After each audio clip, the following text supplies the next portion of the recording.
Today I am going to share the recipe of a classic Indian sweet known as barfi, and I have made it from besan or gram flour, so it's called besan ki barfi. And believe me, it's quite tasty, and once you make it you are going to be fan of this dish. And in my video you can see how beautiful texture this barfi has acquired, and I'm going to share with you many tips and tricks to make this beautiful barfis. And if you have festivities around the corner, then this barfis or sweet dish can be the need of the hour, as because we are facing such a situation worldwide, and this barfi is made from very few ingredients that are always available in your homes. So besan ki barfi in Su's Food Corner style. Hey guys, I'm Subhankar here and I welcome you all to my channel Su's Food Corner. I hope you all are doing great in your lives, and if you are new to this page, do subscribe to my page and do not forget to tap the bell button. And thank you all for loving my channel so much and liking my videos so much. So let's start with this recipe.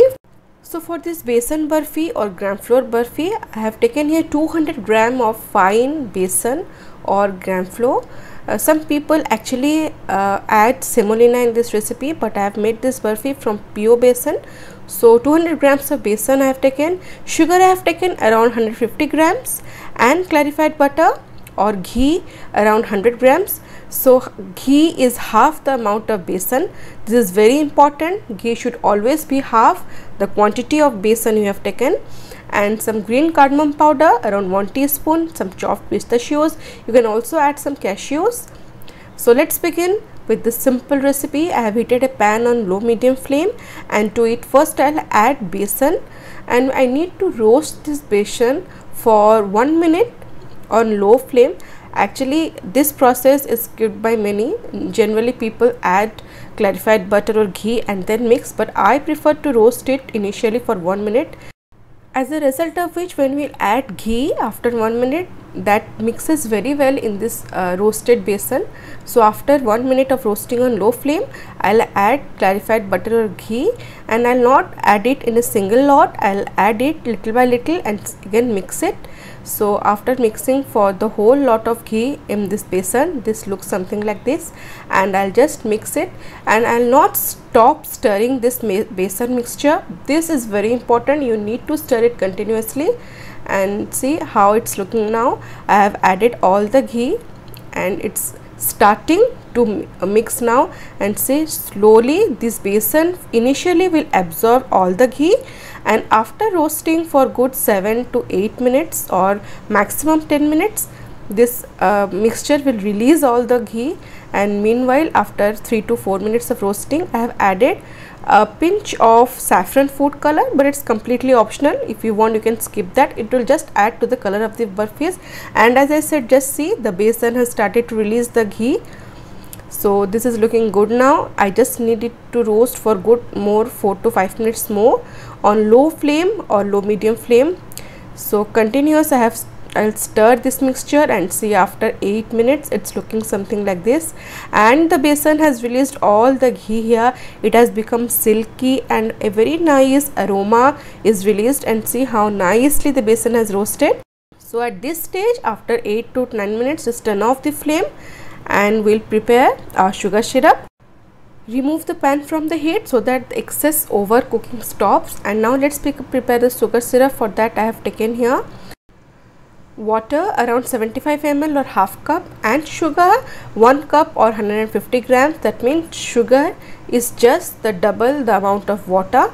So, and I have taken here brown sugar because I did not have white sugar in my home. Normally I use brown sugar, but you can always use the white ones. So we need to make a sugar syrup of a consistency that is little less than single thread, and just mix this sugar syrup on medium flame and let it boil for good 3 to 4 minutes. And in the middle I'll add 1 teaspoon of green cardamom powder and give it a nice mix. And after boiling for good 5 to 6 minutes, see the consistency has thickened, and this is looking good now because you can see the consistency is somewhat like a syrup, and these droplets will drop eventually. I mean, it will take some time, and if it's not cooked properly, they will drop very fast. So this is indication. And about the consistency, I'll show you. It's just started to make a single thread in this way and single thread is not done, just the starting phase. So this should be the consistency. Now let it cool at room temperature for just 2 to 3 minutes, and then after 2 to 3 minutes I'll add this syrup in the prepared besan mixture, and I'll add it little by little. So this is really important here because this gives the gram flour or besan to expand in volume and absorb all the sugar syrup. So just add in batches. So I have added the sugar syrup in batches, in 4 to 5 batches, and you can see as gradually I am adding this sugar syrup to this prepared besan, the roasted besan, the besan has started to increase in volume. It's because the sugar syrup is doing its magic. The roasted besan with ghee is absorbing all the goodness of this sugar syrup, and hence our burfi is starting to set.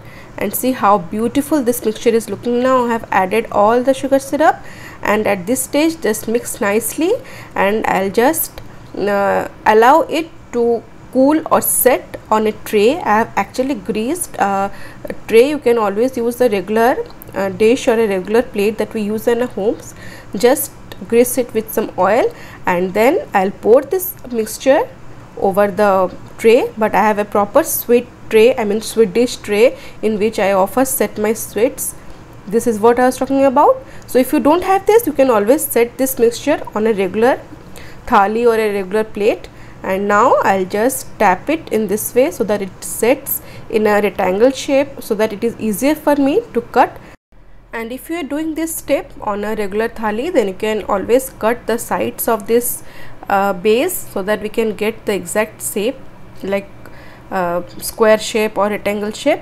So now I'll sprinkle the dry fruit, or I have taken a pistachios. I'll sprinkle over this, and I'll just wait for 5 to 6 minutes till it comes to room temperature so that I can touch it. It's still warm, but yet I can touch it. So now I'll cut this according to my desired shapes here. I'll just mark the shapes here. I'll cut out it in a square shapes.